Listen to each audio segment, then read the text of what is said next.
Last night, Ravencoin changed its mining algorithm and moved over to KAWPOW. What is that? Why does it make a difference? Is it a good thing or a bad thing? This video is going to tell you everything that you need to know.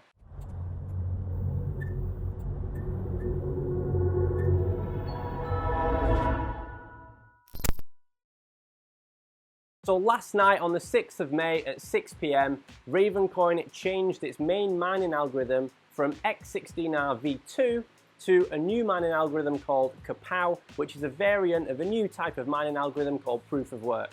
Now, why is this a big thing? Why is it important? There's lots of different things to talk about here, so let's get into it. So in order to really understand what this is all about, we need to understand what Ravencoin really is. Now, there are many different coins out there, thousands of different coins, and a common misconception, as we've discussed in some of our other videos, is that all coins are payment coins, and that of course is not true. There are many different types of coins with many different types of uses. Ravencoin is one of those. It's a digital asset transfer protocol mechanism. Now that's a big word, but what the hell does it mean? It basically creates an opportunity to put real physical world or digital assets on the blockchain, so proof of ownership of transfers. So imagine things like cars swapping over, houses, stocks or shares moving between people, all stamped on the blockchain, and it's a very efficient way to do so. It's been around now roughly just over 2 years, and it's a very successful coin, and is one of the success stories of Bitcoin and the cryptocurrency ecosystem after the 2017 bull run when the prices went crazy. So since then, there's been lots of new projects, and Ravencoin is certainly one of the better performers of this market. So because Ravencoin was one of the better performers, we're going to talk about kind of how that affected the hash rate or the difficulty, and that's simply just in simple terms, the more machines or the more computer power going into the network, the higher the difficulty or the higher the hash rate is going to be on that coin. So that just means more people want to go after it because they're trying to get their hands on as much of it as possible. As you can see from the graph in front of you at the moment, Ravencoin started out back in the day with very little hash rate, very few computers mining it when it first started off. And as you can see over time, it progressively increased and increased as it got more and more popular, with a few nice little upswings there as it moved from smaller exchange to bigger exchange, became a better traded coin, and lots of people liked it. But as you can see, as we look towards the right hand side of the graph, we see this massive vertical spike. Now, what happened here was that from its conception when Ravencoin was first designed, it was designed not to let ASIC machines on the network. So ASIC machines are these kind of specialist devices that only mine one coin. So that would be something like the way Bitcoin or Litecoin is mined, a special device that just mines that one thing. The people that developed Ravencoin didn't want that. They wanted everyone to be able to get involved with what we call, standard graphics cards or GPU mining rigs, the machines behind us. But some very clever people found a way to crack the X16R algorithm to basically make a machine that did what shouldn't have been able to get done.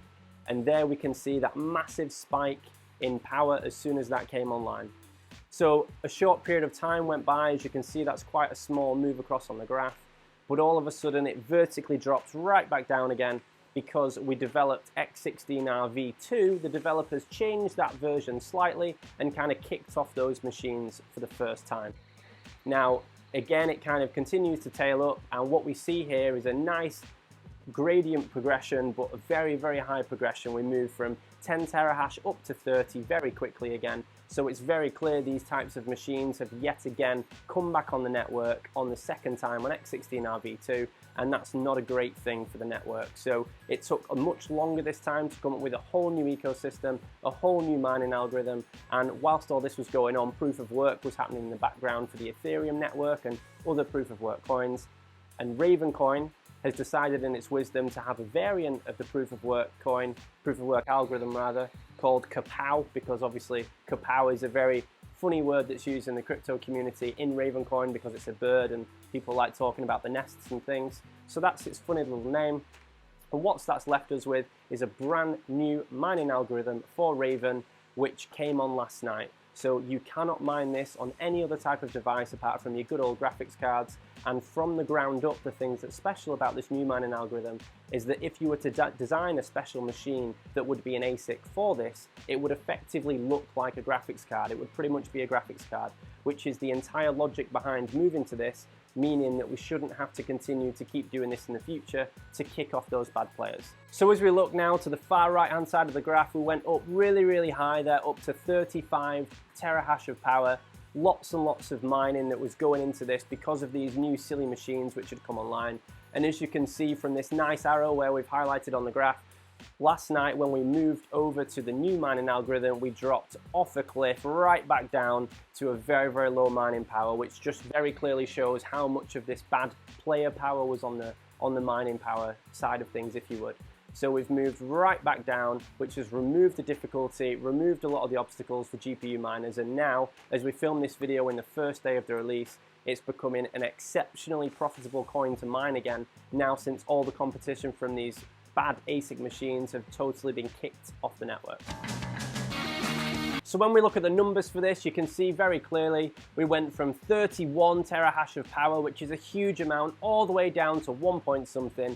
So nearly a 25 times, 30 times reduction in power, which is fantastic for anyone with mining equipment to be able to jump straight back in now and earn loads and loads of coins. What this means is as the difficulty has come down, an average person is now able to earn much more coins than they were just a few days ago. So if you take a 6-card 2080 mining rig, which is a very high-end powerful mining rig, would be more one of the top-end graphics cards equipment out there, you would, if you were mining Ravencoin just 2 days ago, only be earning 35 to 50 coins a day, which was not financially profitable to do so. In often cases, your electric was more important, which is why many people simply haven't mined Ravencoin for many months. As you can see from the graph, now you're able to earn anything up towards 590 coins a day. Now, I must caution people watching this, this is within the first 12 hours of the fork happening. I very much expect the amount of coins that are going to be released over time to be able to come down a little bit, because obviously lots of people are going to move to this, so that number will continue to come down as more people come on the network. But even still, as you can see, it's a massive upswing in the amount of coins that you're earning, which subsequently means a much better financial return, over 10 times what you were earning just 2 days ago. So this has been a really exciting thing for the Ravencoin network. So what does this mean for predictions, prices, good things, bad things moving forward? Well, really what's happening here is that the bad players have been kicked off the market, so to speak. Now there's much less competition for the coins, and now the distribution of mining power, the different places and people that are getting involved, is going to return back to what we expect to be a really great community. So similarly how Ethereum had the same problem with ASIC machines on their network, and that's not done any good idea at all for the Ethereum network, the Ravencoin developers thankfully moved much faster, and what it's left us with now is a coin which is really well established, really well loved, and now it's fantastic to mine all over again. So we're advising our clients and the people we work with to move to Ravencoin because we think it's going to be a great thing.